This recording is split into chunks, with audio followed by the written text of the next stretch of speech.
Hello my dear students, how are you all? I hope you are all fit and fine. मैं हूं करण भट्ट और YouTube channel में again आपका फिर से एक बार और स्वागत है। हम लोग वैसे यहाँ पे डिस्कस कर रहे थे स्टैंडर्ड 10th, जो कि गुजरात बोर्ड का स्टैंडर्ड 10th सोशल साइंस का सब्जेक्ट है, उसके बारे में।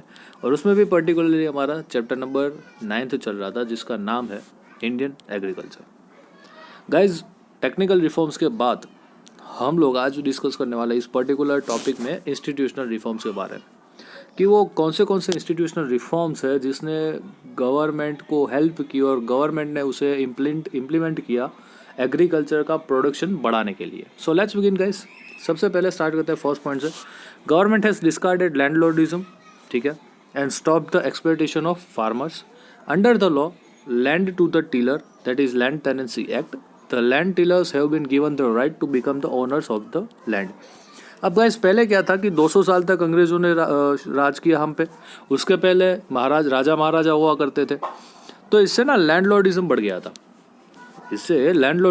था। मतलब कि क्या, कि ज़मीन की मालिक की किसी और की होगी, ठीक है, ज़मीन की मालिक की किसी और की होगी। समझ लो कि ये पर्सन का नाम है बी, ये लैंडलॉर्ड है। इसके बाद बहुत सारी ज़मीन है, तो बहुत सारी जो ज़मीन बची है उसमें वो सारे लोगों को क्या कर देगा, वो सारे जो मज़दूर लोग होते हैं जिनके पास ज़मीन नहीं होती, जो लैंडलेस लेबरर्स होते हैं, उन्हें कह देता है कि भाई इतनी ज़मीन तू 100 करेगा, इतनी ज़मीन में तू कामकाज करेगा, इतनी ज़मीन में तू प्रोडक्शन करेगा। ऐसे अलग अलग लोगों को इसे रख देता है अपने लैंड के प्रोडक्शन के लिए, ठीक है, और खुद बैठ के मौज करता रहता है। तो जो लोग इस लैंड पे काम कर रहे होते हैं उसे हम लोग टेनेंट कहते हैं, या फिर आप लैंडलेस लेबरर भी कह सकते हो, ठीक है। उन लोगों का बेसिकली काम होता है कि प्रोडक्शन लेना, और वो प्रोडक्शन वगैरह बैठे बैठे खाने का काम होता है इस बी लैंडलॉर्ड का, ठीक है। तो गवर्नमेंट ने क्या किया, सबसे पहले एक चीज़ की कि भाई ये जो बी टाइप के लोग होते हैं उसे कम कर दिया।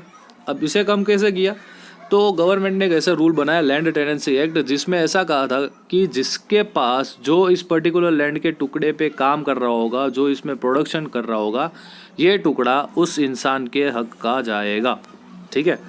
मतलब समझ रहे हो आप, इसकी ज़मीन थी, ये काम कर रहा था, लेकिन अब गवर्नमेंट के रूल की वजह से ये जो काम कर रहा है इस खेत पे, वही इसका असली मालिक होगा, ठीक है। अगर समझ लो कि ये कोई छोटे से टुकड़े पे काम कर रहा है तो उतनी ही ज़मीन अब लैंडलॉर्ड के पास बचेगी, बाकी की ज़मीन ये टेनेंट्स को चली जाएगी। समझ में आया?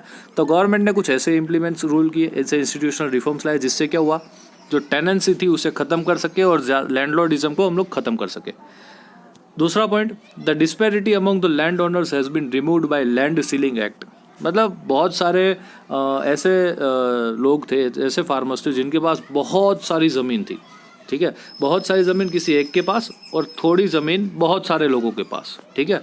तो गवर्नमेंट ने क्या किया, गवर्नमेंट ने एक पर्टिकुलर मेजर्स रखे, उस मेजर्स के तहत लैंड सीलिंग एक्ट पास किया, और उसके अंदर जितने मेजर्स एक पर्टिकुलर व्यक्ति के पास होने चाहिए थे उतने उसको दिए, और उसी के ऊपर जो भी प्रोडक्शन लेना है वो उसी के ऊपर लेता था। तो इससे क्या हुई, जो डिस्पैरिटी थी लैंड ओनर्स के बीच में वो ख़त्म हो गई। तीसरा point, farmers are given financial help for crop subsidy by Kisan credit card and by nationalised and cooperative banks. अब गाइस, पहले क्या होता था कि पहले किसानों के पास पैसे नहीं होते थे। दूसरा, हमारे इंडिया में इतनी सारी बैंक्स भी नहीं थी, तो जो भी अमीर इंसान होता था, जो सेठ लोग होते थे, आप लोगों ने बहुत बारी सीरियल में, पिक्चर में देखा होगा, तो किसान उनके पास जाता था और ये बड़े बड़े इंटरेस्ट रेट्स पे इन पे क्या कहते थे, इन्हें कैपिटल प्रोवाइड करते थे, क्रेडिट प्रोवाइड करते थे। और फिर किसान बेचारा कोई रीजंस की वजह से अगर पे नहीं कर पाया तो उसे मारते थे, उसकी ज़मीन हड़पा लेते थे, ऐसे बहुत सारे इलीगल कामकाज चलते थे। तो गवर्नमेंट ने इसे रोकने के लिए क्या किया, इसे रोकने के लिए फार्मर्स को ही जो है फिनेंशियल हेल्प देना शुरू कर दिया। Under this, Kisan credit card are provided to all the farmers. जैसे हम लोगों को बैंक क्रेडिट कार्ड प्रोवाइड करती है, वैसे ही किसानों को क्रेडिट कार्ड प्रोवाइड किए गए, और अगर उनको क्रेडिट लेनी है तो डायरेक्टली वो इंस्टीट्यूशनलाइज या नेशनलाइज बैंक में जाए, उनको डायरेक्टली बहुत छोटी कीमत पे, बहुत छोटे इंटरेस्ट रेट पे उनको लोन मिल जाएगी। उसके बाद farmers are given insurance protection of their crop under prime minister crop insurance scheme. अब गाइस, क्या होता है पता है, किसान ना पूरे 6 महीने 8 महीने उस पर्टिकुलर फार्मिंग में मेहनत करता है, सब कुछ ठीक ठाक चल रहा होता है, लेकिन बारिश इतनी बहुत ज़ोरदार बारिश आ जाने के कारण क्रॉप फेल हो जाता है। या तो फिर कभी कभी बहुत पानी देना, या फिर बहुत आप लोगों ने सारा की सारी चीज़ें, सब कुछ एकदम सेट होता है, लेकिन बारिश ना होने की वजह से, पानी की कमी की वजह से क्रॉप फेल हो जाता है। तो ये क्रॉप फेल ना हो, इसी वजह से जैसे हम लोग हमारी लाइफ का इंश्योरेंस लेते हैं, हमारी कार का इंश्योरेंस लेते हैं, वैसे ही हम लोग मतलब कि जो फार्मर्स है वो अपने प्रोडक्शन का, अपने क्रॉप्स का इंश्योरेंस लेंगे। Under which scheme? Under prime minister crop insurance scheme. ठीक है। दूसरा, when the crops fail due to drought और through excessive rain, farmers are given financial help by government. Under which scheme? Under this insurance scheme. Okay, under only this insurance scheme they are provided with finance. उसके बाद वाला point है, by providing legal support an open auction process is made widespread for sale of farm products in marketing yards. अब क्या होता है कि ये जो फार्मर होता है, ये हम लोग डायरेक्टली तो फार्मर के पास जाते नहीं है खरीदने के लिए कि भाई मुझे 1 किलो आलू दे दो, नहीं, ऐसा तो है नहीं। तो ये फार्मर कैसे हम लोगों को तक पहुंचाता है? फार्मर का जो प्रोडक्शन होगा वो जाएगा एपीएमसी में। अब एपीएमसी में हर एक पार्टीशन हो गए, यहाँ पे हर एक गांव का फार्मर आएगा और वहाँ यहाँ पे ऑक्शन लगाएगा, सेलिंग करेगा, और जो भी उससे ज़्यादा प्राइस देगा उसे वो बेचेगा। फिर ये जो लोग आते हैं वो अल्टीमेटली रिटेलर्स के पास, मतलब हम लोग जहाँ पे लेने जाते हैं वहाँ पे ये सब्ज़ी पहुँचाते हैं और उसके बाद हमारे घर में आता है। ठीक है। तो ये पूरी फार्मिंग से लेके एपीएमसी, उसके बाद रिटेलर और उसके बाद हमारे घर तक पहुँचने की ये पूरी स्कीम है। ठीक है।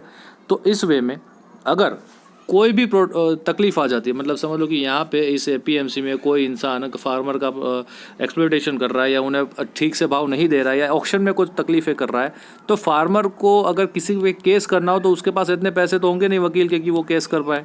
तो लीगल प्रोटेक्शन, ऐसे में गवर्नमेंट जो है वो लीगल सपोर्ट देगी इन लोगों के खिलाफ अगर कोई माल प्रैक्टिसेस चल रही है तो।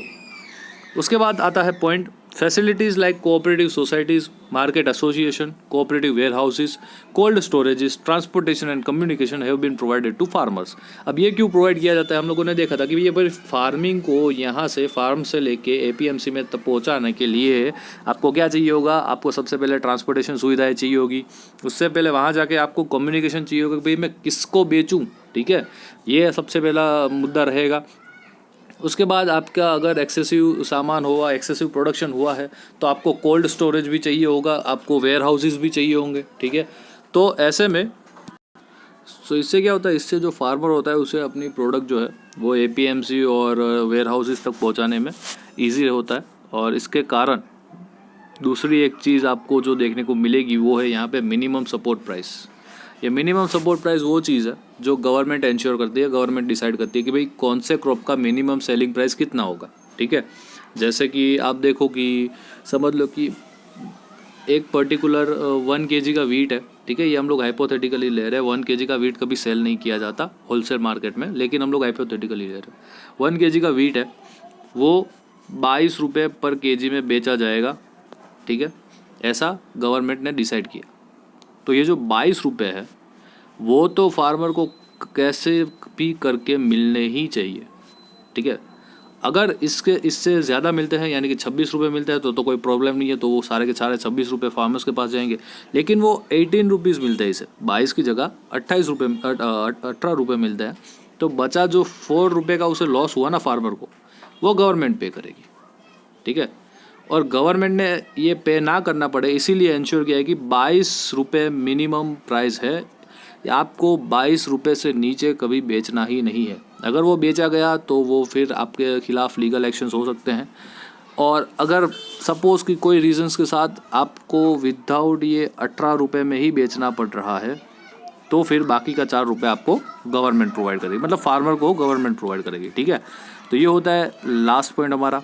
उसके बाद ऐसे कौन से ऑर्गेनाइजेशन है जो परचेज और सेल जो करते हैं फार्म प्रोडक्ट्स का फॉर द फार्मर्स?